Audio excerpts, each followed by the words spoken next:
Guys, അസ്സലാമു അലൈക്കും. യശ്മാൻ മിന്നു വ്ളോഗ്സിലേക്ക് എല്ലാവർക്കും സ്വാഗതം. നമുക്ക് ഇന്നലെ കേക്ക് സ്പഞ്ച് ഉണ്ടാക്കിയാലോ?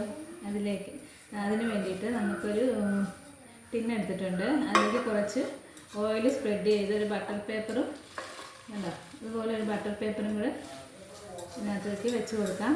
ഓയിൽ സ്പ്രെഡ് ചുറ്റും ഓയിൽ സ്പ്രെഡ് ചെയ്തിട്ടുണ്ട്. ഇനി നമുക്കിനി ഒരു ബൗളെടുത്ത് അതിലേക്ക് ഈ എഗ്ഗിൻ്റെ ഒരു എഗ് വൈറ്റ് മാത്രം എടുക്കാം. ഇതിലേക്ക് 2 എഗ് വൈറ്റ് ഒഴിച്ച് കൊടുത്തിട്ടുണ്ട്. അതായത് നമുക്ക് ഈ എഗ് വൈറ്റ് ഒന്ന് ബീറ്റ് ചെയ്തെടുക്കാം. ഇനി നമുക്ക് പഞ്ചസാര പൊടിച്ചതും കൂടി ഇതിലേക്ക് ആവശ്യത്തിന് കുറച്ച് ഇട്ട് കൊടുക്കാം. നല്ലോണം ബീറ്റ് ചെയ്യാം. ഇനി നമുക്കിതിലേക്ക് ബാക്കി ഈ എഗ്ഗും കൂടെ ഒഴിച്ച് കൊടുക്കാം. നല്ലപോലെ ഒന്ന് ബീറ്റ് ചെയ്തെടുക്കാം. ഈ എഗ്ഗ് യോക്കും കൂടെ ഇട്ട് നല്ലതുപോലെ പതഞ്ഞ് വരുന്നവരെ വരെ ഒന്ന് ബീറ്റ് ചെയ്തെടുക്കാം. ഇതുപോലെ നന്നായി പതഞ്ഞ് വന്നിട്ടുണ്ട്. ഇനി നമുക്കിതിലേക്ക് കുറച്ച് വാനില എസൻസ് ഒഴിച്ച് കൊടുക്കാം. നമുക്കിതിലേക്ക് കുറച്ച് സൺഫ്ലവർ ഓയിൽ കുറച്ച് ഒഴിച്ച് കൊടുക്കാം. കുറച്ച് മതിയേ. ഇനി ഒരു അരിപ്പയിലേക്ക് 1 കപ്പ് മൈദ, അതുപോലെ കുറച്ച് സോഡാപ്പൊടി, കുറച്ച് 1/4 ടീസ്പൂൺ സോഡാപ്പൊടി,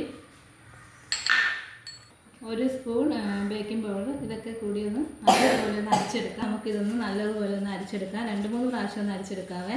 ഇനി നമുക്ക് അരിച്ച് വെച്ചിരിക്കുന്ന ഡ്രൈ ഇൻഗ്രീഡിയൻസ് കുറേശ്ശെ ഇട്ട് കൊടുക്കാം. കുറേശ്ശെ വീതം ഇട്ട് കൊടുക്കണേ.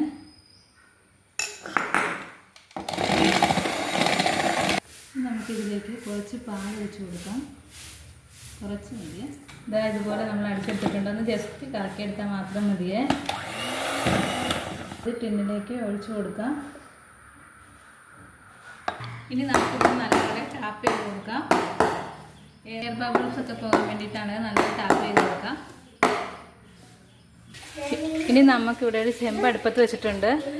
ഇത് നല്ലപോലെ ചൂടായി വന്നിട്ടുണ്ട്. ഇനി തീ കുറച്ചതിന് ശേഷം നമുക്ക് ഇതിലേക്കൊരു വളയം എടുത്ത് വയ്ക്കാം. ഇനി ഇതിലേക്ക് കേക്ക് കൂടെ എടുത്ത് വയ്ക്കാം. ഇനി 1/2 മണിക്കൂറൊന്ന് നമുക്ക് വേവിക്കാൻ വേണ്ടി അടുപ്പത്തേക്ക് വയ്ക്കാം. ഇനി ഇതിൻ്റെ പൊക്കത്തേക്ക് നമുക്ക് ഈ ഇടുകല്ല് കൂടെ ഒന്ന് എടുത്ത് വയ്ക്കാം. അതിൻ്റെ എയറൊക്കെ വെളിയിലോട്ട് പോകാതിരിക്കാനാണ്. ഇനി നമുക്ക് ഫ്ലെയിം തീരെ കുറച്ചിടാവേ. ഇനി നമുക്ക് വെന്ത് കഴിഞ്ഞതിന് ശേഷം കാണാം. ഇതാ നമ്മുടെ കേക്ക് ഇവിടെ വെന്തിട്ടുണ്ടോ എന്ന് നമുക്ക് നോക്കാം.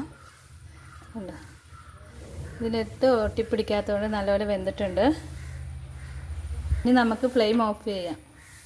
ഇതാ നമ്മുടെ കേക്ക് കണ്ട് നല്ല സ്പോഞ്ച് പോലെ വന്നിട്ടുണ്ട്. നമ്മുടെ ഇവിടെ സ്പോഞ്ച് പോലെ കേക്ക് റെഡി ആയിട്ടുണ്ട്. എല്ലാവരും വീഡിയോ ഇഷ്ടപ്പെട്ടാൽ ലൈക്ക് ചെയ്യുക, സബ്സ്ക്രൈബ് ചെയ്യുക. ഓക്കെ, ബൈ ബൈ, അസ്സലാമു അലൈക്കും.